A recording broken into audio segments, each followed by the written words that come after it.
Hello guys, मेरे YouTube channel का स्वागत है। मेरा नाम मनमोहन मिश्रा। तो आज मैं आपको इस वीडियो में Nippon India small cap fund का डिटेल रिव्यू करके बताने वाला हूं। तो हम फंडामेंटल एनालिसिस एक्सेल शीट में करके दिखाऊंगा। मैं आपको लाइव प्रूफ के साथ दिखाऊंगा। उसके बाद कोई दूसरी वीडियो देखने की जरूरत नहीं पड़ेगी। और लास्ट में आपको कंक्लूजन में ये भी बताऊंगा कि आपको इसमें इन्वेस्टमेंट करना चाहिए नहीं करना चाहिए, और अगर आपको इसमें इन्वेस्टमेंट करना चाहिए तो कितने साल तक करना चाहिए। तो मेरे चैनल को सब्सक्राइब जरूर कर दीजिएगा। मैं शुरू लाता हूं, तो चलिए शुरू करते हैं। तो जैसे कि अब मेरे यहाँ पे स्क्रीन पे देख पा रहे होंगे Nippon India small cap fund. इसका अगर आप लॉन्च ऑन डेट देखें तो 1 जनवरी 2013 है। मतलब इस फंड को अगर आप देखें 11.9 इयर्स हो चुके हैं लॉन्च होते होते। मतलब 11.9 इयर्स पुराना फंड है। जैसे कैटेगरी रिटर्न देखिए 11.9 इयर्स में तो 22.13% तक का रिटर्न है। लेकिन इस पर्टिकुलर फंड का अगर आप रिटर्न देखें 11.9 इयर्स में तो 26.91% तक का मैसिव रिटर्न है। मतलब 27% तक का रिटर्न है और कैटेगरी का 22%। मतलब आप देख पा रहे हैं कि मतलब कम से करीब करीब 5% से अपने कैटेगरी को बीट कर रखा है, जो कि बहुत बड़ा मार्जिन है। जी हाँ, बहुत बड़ा मार्जिन है। मैं आपको बता रहा हूँ ये एकदम सुपर पॉजिटिव फीडबैक रहेगा। लेकिन हाँ, नीचे आपको पता चले कि रिस्क कैसा ले रखा है। अगर रिस्क भी कम ले रखा है कैटेगरी से और रिटर्न भी इतना ज्यादा दे रखा है तो डेफिनेटली परफेक्ट फंड रहेगा। लेकिन आगे हमें पता चलेगा। पूरा वीडियो देखिएगा, यानी कि बीच में आपने छोड़ दिया। पूरा वीडियो देखूंगा तो लास्ट में वो कंक्लूजन में यही बताऊंगा कि आपको कैसे स्मॉल कैप म्यूचुअल फंड को चूज करना चाहिए और किसको चूज करना चाहिए और कैसा रहेगा ये। तो सबसे कैटेगरी की अगर बात करें तो 5 साल का अगर रिटर्न देखें तो 30.71% का रिटर्न है। लेकिन इस फंड का अगर आप रिटर्न देखें 5 साल में तो आपको 35.62% तक का रिटर्न मिलेगा। मतलब 5% से ज्यादा रिटर्न, मतलब बीटिंग रिटर्न आपको मिल रखा है, वो भी 5 साल के हिसाब से। तो 10 साल ऑल टाइम देखें और 5 साल का भी देखें तो कैटेगरी बीटिंग रिटर्न सब में है। तो फुल पॉजिटिव फीडबैक रहेगा अभी रिटर्न के मामले में। अगर मान लीजिए आपने इस पर्टिकुलर म्यूचुअल फंड में इन्वेस्टमेंट किया होता है 1000 रुपए हर महीने 10 साल तक कंटिन्यूसली, तो आपका जो अमाउंट डिपॉजिट होता है 1.2 लाख रुपीज। और 1.2 लाख रुपीज अगर कन्वर्ट होकर बन गया होता है 4.70 लाख रुपीज। जी हाँ, यहाँ पे आपका पैसा जो है वो 4 गुना हो गया है। लगभग 4 गुना पैसा, वो भी 10 साल में। और क्या चाहिए आपको। और अगर मान लीजिए आप इस फंड में ना इन्वेस्टमेंट करके अपने गोल्ड में किया होता तो आपका अमाउंट डिपॉजिट होता 1.2 लाख रुपीज। और 1.2 लाख रुपीज अगर कन्वर्ट होकर बन गया था 2.07 लाख रुपीज। मतलब आपका पैसा जो डबल भी नहीं हुआ है। मतलब कोई डिफरेंस दिख रहा होगा गोल्ड में इन्वेस्टमेंट और पर्टिकुलर म्यूचुअल फंड में इन्वेस्टमेंट। तो म्यूचुअल फंड और स्टॉक्स में इन्वेस्टमेंट करना क्यों जरूरी होता है आपको इससे पता चलता होगा। अभी नीचे एफडी का देखिए तो एफडी में आप देख पा रहे हैं कि 1.2 लाख रुपीज डिपॉजिट होता है 10 ईयर्स में। और आपका अमाउंट जो होता है 1.2 लाख रुपीज कन्वर्ट होकर बन गया होता है 1.74 लाख रुपीज। मतलब आकाश पाताल का फर्क है। 1.2 1.74 लाख रुपीस कहाँ पे है और 4.70 लाख रुपीस कहाँ पे, मतलब 4 गुना पैसा आपका बढ़ा है यहाँ पे। तो आप देख पा रहे हैं कि मतलब इन्वेस्टमेंट करना क्यों जरूरी होता है। अब रिटर्न वर्सेस कैटेगरी की बात करें तो यहाँ पे हाई रिटर्न है। डेफिनेटली कैटेगरी कंपैरिजन में डेफिनेटली हाई रिटर्न रहेगा। और रिस्क वर्सेस कैटेगरी की बात करें तो अबव एवरेज है। तो यहाँ पे रिस्क कैसे अबव एवरेज है वो नीचे हम डिस्कस करने वाले हैं। तो रिस्क एंड रिटर्न रेशियो इस फंड और कैटेगरी के साथ कंपेयर करेंगे 3 साल का, लास्ट के 3 साल का। तो बीटा बीटा बेसिकली क्या बताता है कि आपका volatility with respect to its benchmark. जी हाँ, बेंचमार्क के कंपैरिजन में कितना ये पर्टिकुलर म्यूचुअल फंड वॉलेटाइल है। तो देखा जाए अगर ये 1 से नीचे हो तो उसको ठीक ठाक सा माना जाता है। तो यहाँ पे अगर आप देखें तो इस पर्टिकुलर फंड का बीटा 0.86 है, लेकिन कैटेगरी का देखें तो 0.81 है। सॉरी, हाँ। तो आप देख पा रहे हैं कि मतलब यहाँ पे जो कैटेगरी से ज्यादा रिस्क लेके चले हैं तो डेफिनेटली आपको रिस्क ज्यादा ले रखे हैं, तभी आपको रिटर्न यहाँ पे 5 या 6% से बीट कर रखा है, वो भी लॉन्ग रन में। तो डेफिनेटली एक वर्थ है, क्योंकि आप देख पा रहे हैं कि जो इस फंड का जो बीटा है थोड़ा सा हाई है अपने कैटेगरी के हिसाब से। लेकिन आपको रिटर्न भी वैसा मैसिव दे रहा है। मतलब 6% से बीट कर रहा है, 5% से बीट कर रहा है। तो और क्या चाहिए भाई। थोड़ा सा तो रिस्क आपको लेना ही पड़ेगा, तभी तो आपको रिटर्न मैसिव मिलेगा।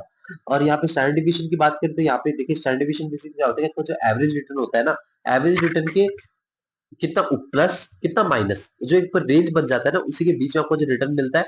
और या तो 1 साल के बीच में आपको उतना रिटर्न मिल सकता है, 2 साल में इतना मिल सकता है। तो ये जो चीज है मतलब आपको एक रेंज बताता है स्टैंडर्ड डिविएशन, जितना कम हो उतना अच्छा रहता है। तो यहाँ पे अगर आप देखा जाए तो इस पर्टिकुलर फंड का 16.28 है, लेकिन कैटेगरी देखा जाए तो 15.53 है। तो आप देख पा रहे हैं कि मतलब इसने इस यहाँ पे आपका थोड़ा सा और रेंज जो है थोड़ा ज्यादा बड़ा रहेगा। तो कम रहता तो ज्यादा अच्छा रहता। तो यहाँ पे डेफिनेटली थोड़ा रिस्की फंड रहेगा as compare to its category. तो लेकिन ये वर्थ है क्योंकि आपको रिटर्न भी जो है 5% से या 6% से बीट कर रहा है। तो डेफिनेटली ये एक वर्थ है। तो यहाँ पे मैं कुछ नेगेटिव फीडबैक नहीं दूंगा, लेकिन हाँ, प्रैक्टिकली देखिए नेगेटिव फीडबैक है ये। लेकिन आप रिटर्न को अगर आप देखेंगे तो इसमें आपको नेगेटिव फीडबैक यहाँ नहीं मिलेगा, क्योंकि रिस्क तो डेफिनेटली लिया जाता है। तो रिटर्न भी आपको उसी हिसाब से भी दे भी रहा है। तो कोई ऐसा प्रॉब्लम नहीं है उस मामले में।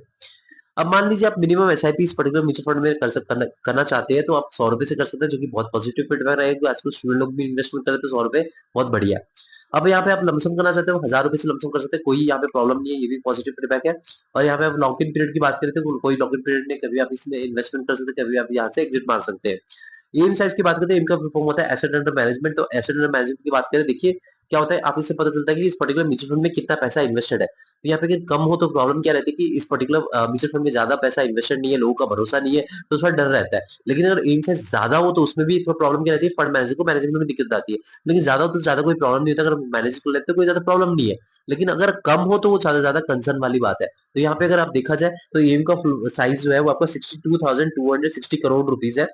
तो ये बहुत ज्यादा है, मैं आपको बता रहा हूँ। देखिए मैंने क्राइटेरिया सेट कर रखा है, आपका जो फंड 10 साल से 15 साल के बीच में है, तो आपका अगर एम साइज 10,000 करोड़ रुपीज से लेकर 30,000 करोड़ रुपीज के बीच में है, तो उससे अच्छा खासा माना जाता है। लेकिन यहाँ पे 62,260 करोड़ रुपीज, क्योंकि ये देखिए यहाँ पे जो रिटर्न आपको इतना मैसिव मिल रखा है ना, तो लोगों का भरोसा बहुत ज्यादा इस पर्टिकुलर म्यूचुअल फंड में है। और मैं आपको बता रहा हूँ, ये Nippon India small cap fund ने सबसे ज्यादा मैसिव रिटर्न दिया, अगर आप ऑल टाइम रिटर्न देखें लास्ट के 12 ईयर्स में।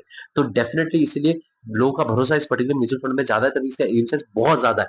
लेकिन हाँ, तभी आप न्यूज में सुने हो कि जो फंड मैनेजर इनके जो इस म्यूचुअल फंड में है, इनको दिक्कत आ जाती है, बीच बीच में वो एसआईपी बंद कर देते हैं, लमसम बंद कर देते हैं, क्योंकि इतना सारा जो एम साइज जो बहुत ज्यादा बढ़ चुका है, तो इसको मैनेजमेंट करने में दिक्कत आ जाती है। लेकिन हाँ, अगर फंड मैनेजर मैनेज कर लेते तो कोई ज्यादा प्रॉब्लम नहीं है, क्योंकि एम साइज ज्यादा है तो कोई ज्यादा प्रॉब्लम नहीं रहती। अगर एम साइज कम रहता है ना, तो उसमें बहुत ज्यादा प्रॉब्लम रहती है, वहां पे मैनेजमेंट में दिक्कत मतलब वो मैनेजमेंट तो छोड़ो, मतलब वहां पे लोगों का भरोसा नहीं होता, कुछ ना कुछ पर्टिकुलर म्यूचुअल फंड में डिफेक्टिव है, तभी वहां पे लोग इन्वेस्टमेंट नहीं कर रहे हैं।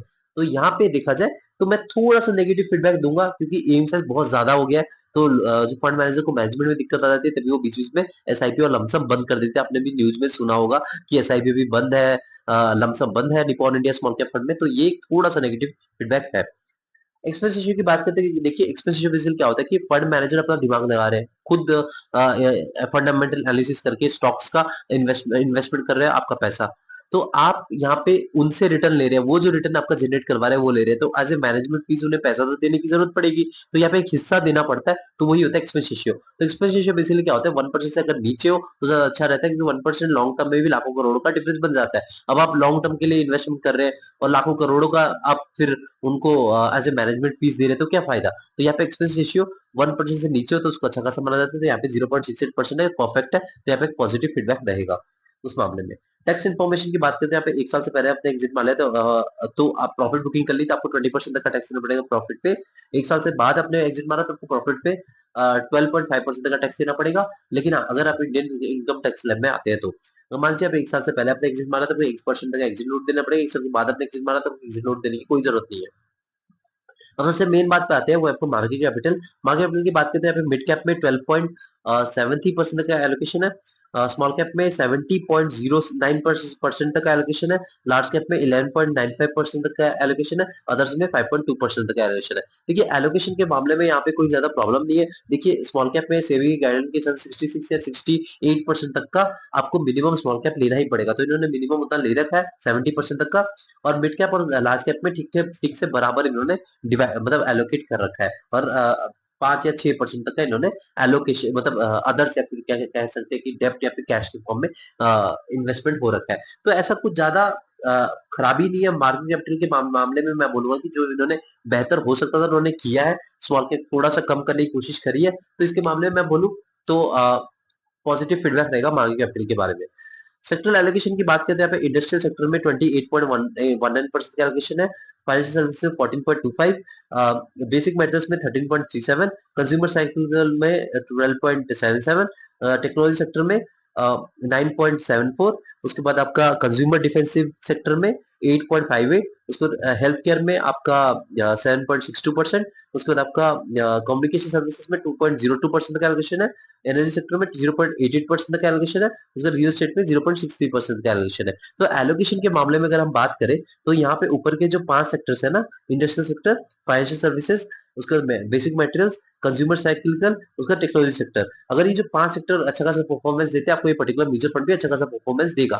तो यहाँ पे डाइवर्सिफिकेशन के मामले में कोई प्रॉब्लम नहीं है, पॉजिटिव फीडबैक रहेगा, जो प्रॉपरली डाइवर्सिफाई कर रखा है। अब फंड मैनेजर की बात करें, यहाँ पे 2 फंड मैनेजर है, किंजल देसाई और दूसरा समीर रच। तो किंजल देसाई की बात करें तो यहाँ पे 20.88 ईयर्स का एक्सपीरियंस है और दूसरे जो समीर रचा एक्सपीरियंस है 7.87 ईयर्स का। तो एक्सपीरियंस के मामले में दोनों फंड मैनेजर बहुत ज्यादा एक्सपीरियंस है। देखिए आप इनके बारे में आप रिसर्च कर सकते हैं, इनके पास्ट रिटर्न ट्रैक कर सकते हैं कि इन्होंने पास्ट में कैसा रिटर्न दिलवा रखा है, इनकी स्ट्रैटेजी क्या होती है, जिससे क्या कि आपको भी कॉन्फिडेंस मिलेगा और आप जाके इन्वेस्टमेंट करेंगे तो ये डेफिनेटली एक पॉजिटिव फीडबैक रहेगा कि ज्यादा एक्सपीरियंस फंड मैनेजर है तो ज्यादा अच्छा रहता है। तो यहाँ पे इनके फंड मैनेजर के मामले में पॉजिटिव फीडबैक है। रेटिंग की बात करें तो 4/5 रेटिंग रहेगा। देखिए यहाँ पे मैं ओवरऑल बोलूं एक बढ़िया सा फंड है, कोई ज्यादा प्रॉब्लम नहीं है। देखिए कैटेगरी को लॉ बहुत ही बड़े मार्जिन से बीट कर रखा है, पहला पॉइंट, चाहे आप ऑल टाइम देखें या 5 साल में देखें। दूसरा इसका पॉजिटिव पॉइंट है कि जो इसने बीटा और स्टैंडर्ड डिविएशन मतलब जो रिस्क है डेफिनेटली थोड़ा ज्यादा रहेगा, लेकिन इतना ज्यादा रिस्क नहीं लिया है, थोड़ा सा ज्यादा रिस्क ले रखा है अपने कैटेगरी से और रिटर्न भी बहुत ज्यादा डिफरेंस में दे रखा है, मतलब 5 से 6% का से बीट कर रखा है, जो कि बहुत बड़ा मार्जिन होता है। तो इसमें पॉजिटिव फीडबैक रहेगा, भले ही थोड़ा रिस्की फंड है आज कंपेयर टू इट्स कैटेगरी, लेकिन रिटर्न भी आपको दे रहा है, तो इसमें नेगेटिव कैसे मैं दूं, नेगेटिव फीडबैक नहीं दे सकता इसके मामले में। ओवरऑल देखा जाए अच्छी बात है, मिनिमम एसआईपी कम से है लेकिन एम साइज ज्यादा है, थोड़ा नेगेटिव है, लेकिन एक्सपेंस रेशियो बढ़िया है, मार्केट कैपिटल बढ़िया है, सेक्टर एलोकेशन भी बढ़िया है और फंड मैनेजर एक्सपीरियंस है। तो इसका ओवरऑल 4/5 रहेगा। तो मैं बोलूंगी एक बढ़िया फंड है, लेकिन हाँ, अगर आपके पास टाइम फ्रेम 7 से 10 साल है तभी ऐसे म्यूचुअल फंड में इन्वेस्टमेंट करिएगा, वरना बिल्कुल भी मत करिएगा कि स्मॉल कैप कैटेगरी का फंड है, बहुत ज्यादा रिस्की रहता है। आप ये मत सोचिए कैटेगरी के हिसाब से कंपेयर करें, कैटेगरी के हिसाब से कंपेयर करके भी ज्यादा रिस्क है, तो डेफिनेटली बहुत ज्यादा रिस्क इस पर्टिकुलर म्यूचुअल फंड में रहेगा। आपको यहाँ पे मार्केट कैपिटल में दिख रहा होगा कि स्मॉल कैप में 70% तक एलोकेशन है, स्मॉल कैप मतलब छोटी कंपनी में, तो डेफिनेटली एक रिस्की फंड है। 7 से 10 साल का टाइम है तभी इस पर्टिकुलर म्यूचुअल फंड में इन्वेस्टमेंट करेगा। मैं मेरा इस म्यूचुअल फंड के लिए पॉजिटिव फीडबैक रहेगा, बहुत बढ़िया म्यूचुअल फंड है। और आप इन्वेस्टमेंट करेंगे, खुद रिसर्च करके इन्वेस्टमेंट करिए, यानी कि आपने आपने मेरे कहने पे इन्वेस्टमेंट करा। और हाँ, ऐसे म्यूचुअल फंड में टाइम फ्रेम 7 से 10 साल और सारा पैसा इस पर्टिकुलर म्यूचुअल फंड में मत लगाइएगा, आप डाइवर्सिफाई करिएगा, large cap, mid cap, Nifty index fund जो कि टॉप की 50 कंपनीज होती है या फिर बड़ी लार्ज कैप कंपनीज होती है, उनमें भी आप इन्वेस्टमेंट करिएगा। और रिस्क अपने रिस्क के हिसाब से ही इस पर्टिकुलर म्यूचुअल फंड में इन्वेस्टमेंट करिएगा कि रिस्की फंड है। तो मेरे चैनल को सब्सक्राइब जरूर कर दीजिएगा, मैं लाता रहता हूँ। Thank you.